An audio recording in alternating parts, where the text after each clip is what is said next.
कि बेटी की विदाई का गम उनके दिल में भी वही बेचैनी और दर्द है, और इनके दिल में भी, दोनों के दिल में एक ही तरह का दिल धड़कता है, इसी का नाम भारत है। जाने तन को हमने हमेशा कुर्बान किया है, और भारत के इस बॉर्डर को हमने उसकी हिफाजत का हमेशा ये काम किया है। यही हम लोगों का प्लान है। सम्मेलन के जरिए हम धरती को खूबसूरत बनाएं, जहां झाड़ियां हैं उनको फूलों का गुलजार बनाएं, जहां पानी नहीं है वो पानी ला करके उसको आबाद करें, जहां खुशबू नहीं है वहां खुशबू बखेरें, और हर समाज के लोगों को जोड़ करके कोई भय ना हो, कोई खौफ ना हो, कोई किसी की बस्ती से निकल रहा हो, कोई किसी इलाके से जा रहा हो, कोई किसी स्टेट से गुजर रहा हो, कोई किसी राज्य का ट्रेन में सफर कर रहा हो, वो सम्मान के साथ एक दूसरे को बिठाने की बात करे। मोहब्बत की इस मिट्टी को हिंदुस्तान कहते हैं।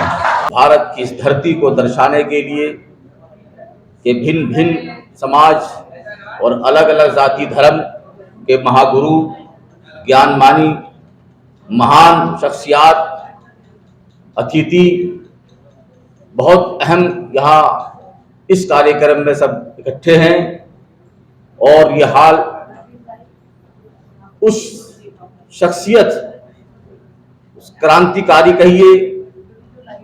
या शांति के महापुरुष कहिए, कि चाहे अफ्रीका की उन जंगलों, उन पहाड़ियों पर अपनी खुशबू बखेरते हुए, और वहां से जब भारत के सरजमीन बंबई में, और बंबई से दिल्ली आकर फिर यहाँ जो उन्होंने भारत की कमान संभाली और भारत को आजादी की उस कामयाब मंजिल तक पहुंचाने में सफल जो उन्होंने अपनी जिंदगी गुजारी है, और भारत को शांति का प्रतीक, भारत को खूबसूरत गुलदस्ता उस जात और शख्सियत ने अता किया है, उनका नाम है महात्मा गांधी। आज उनके नाम पर, उनकी याद में, उनके स्थान पर, उनके सम्मान में मौलाना गुलाम सरवर साहब और आपकी तमाम टीम और जितने भी साथी बहनें हैं और जितने ज्ञानमान और यहाँ महान अतिथि उपस्थित हैं, उनकी मौजूदगी में आज हम सब ने यहाँ एक संकल्प लेना है कि भारत के सरजमीन को फूलों का गुलदस्ता, वो फूलों की बहार हो, जहाँ खुशबू आए, और जहाँ इसको वो चमन, उस राह की तलाश है जिसके लिए हम लोग हमेशा सुबह शाम और रात और दिन उसी में हैरान और परेशान है कि आखिर नजर लगती जा रही है किसकी। जो बात करते हैं समाज को बनाने की या बिगाड़ने की, आज उस पर हमें गंभीरता से गौर करने की जरूरत है और भारत को एक बनाने की जरूरत है। और यही वजह है जो लोग मुसलमानों और हिंदुओं के बीच में किसी अहम इश्यूज पर, किसी अहम मसले को उठा करके एक विभाजन की बात करते हैं, समाज को बांटने की बात करते हैं, या घर घर को बांटने की बात करते हैं, आज हमारे ऑफिस दफ्तर के अंदर उसको दर्शाया गया है कि पहले भी हमने जख्म खाया है, पहले भी हमने धरती माँ को जो है बांट कर इस चमन को उजाड़ा है। कोई कहे कि विकास दिलवाया है तो वो उनकी सोच हो सकती है, लेकिन हमने यहाँ की जंगलात और यहाँ की पहाड़ी और खूबसूरत वादियों को नोचा है, पकड़ करके उनको खरोचा है, उनको जख्म पहुंचाया है, और भारत को बांट के हमने समाज को बांट करके ऐसे नफरत का बीज बो करके हमने एक गोया के एक खारजार, एक झाड़ियां बनाने की जो पहल की है, जो बहुत नुकसानदेह है। लेकिन उस जख्म को बार बार दोहराना हम नहीं चाहते हैं, और न हम उन लोगों की प्रयास को, ये कोशिशों को कभी,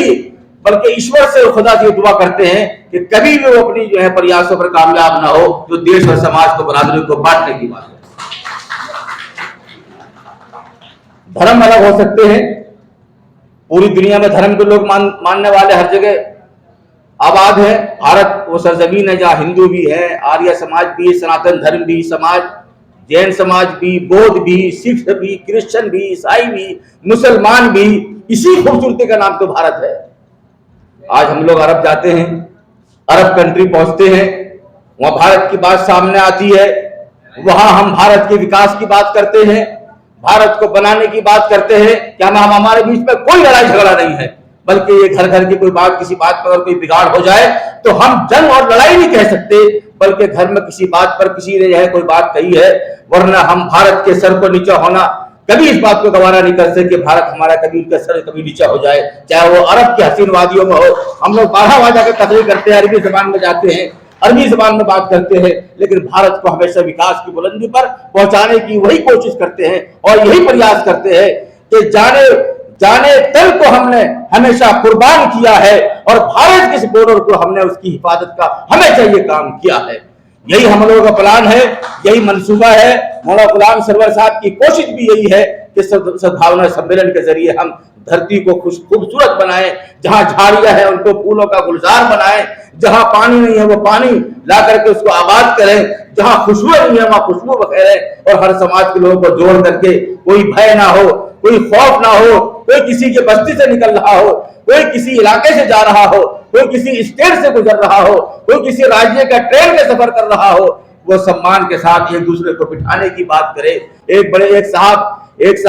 एक लड़की बस में सवार हुई, एक साहब बता रहे थे कि लड़की जब बस में सवार हुई तो वहां उनको किसी ने सीट नहीं दी बैठने के लिए। एक बड़े मियाँ वहां बैठे हुए थे जो मुसलमान थे, बड़े मियाँ थे। उन्होंने कहा कि बेटी जो है आप यहाँ खड़ी है बहुत देर से, आप मेरे सीट पे बैठ जाइए, एक लंबा सफर है। उन्होंने मना किया कि नहीं बड़े मियाँ आप नहीं, आप मेरे सीट पे बैठ जाइए। और आखिर में वो वहां बैठ गई। 2 घंटे 2.5 घंटे का सफर था। वो बड़े मियाँ सफर करते हुए चले जा रहे हैं और जब वहां पहुंचे तो इत्तेफाक से उसी बस्ती गांव में उनको भी जाना था और लड़की को भी उतरना था। वो उतर गए तो उन्होंने पूछा कि आपको किसके घर में जाना है? उन्होंने कहा कि मुझे इस गांव के प्रधान के पास जाना है, इस गांव के प्रधान के पास जाना है। और मैंने ये सुना है कि इस बस्ती में गांव में 25-30 घर मुसलमानों के हैं,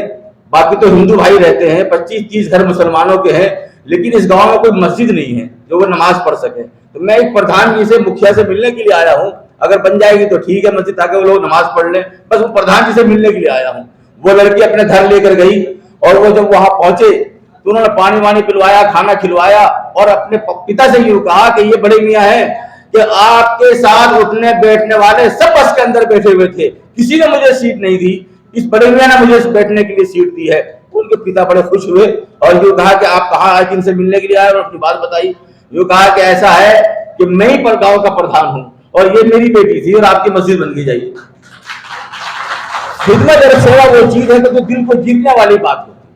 और हमने वो उस शादी के मंजर को भी देखा है ब्याह को, कि जब एक लड़की जब जो है जब कन्यादान का जब समय आता है, जब लड़की विदा होती है, तो हमने ये देखा कि उनके माथे पे तिलक है, वो बगल में बैठे हुए और उनके बगल में दाढ़ी और टोपी और वो कुर्ता, उनके दोस्त बड़े मियाँ बैठे हुए हैं और बड़े मियाँ की बेटी की आज विदाई का समय है और उनके बगल में बैठे हुए वो साधु संत या बाबा या उनके जो पंडित जो उनके दोस्त हिंदू भाई है, जिनके माथे पे तिलक है, उनकी आंखों में भी आंसू है और जो जिन्होंने तिलक लगाए थे उनकी आंखों में भी आंसू है। उस वक्त देख के ये मंजर जो है मेरी आंखों के सामने ये आया कि बेटी की विदाई का गम उनके दिल में भी वही बेचैनी और दर्द है और इनके दिल में भी, दोनों के दिल में एक ही तरह का दिल धड़कता है। इसी का नाम भारत है। बहुत बहुत शुक्रिया। वहां कोई समाज में अलग अलग फर्क हो सकते हैं, लेकिन घर और समाज पानी पीने और रहने सहने के मामले में आपस में कोई फर्क नहीं है। बहुत बहुत शुक्रिया।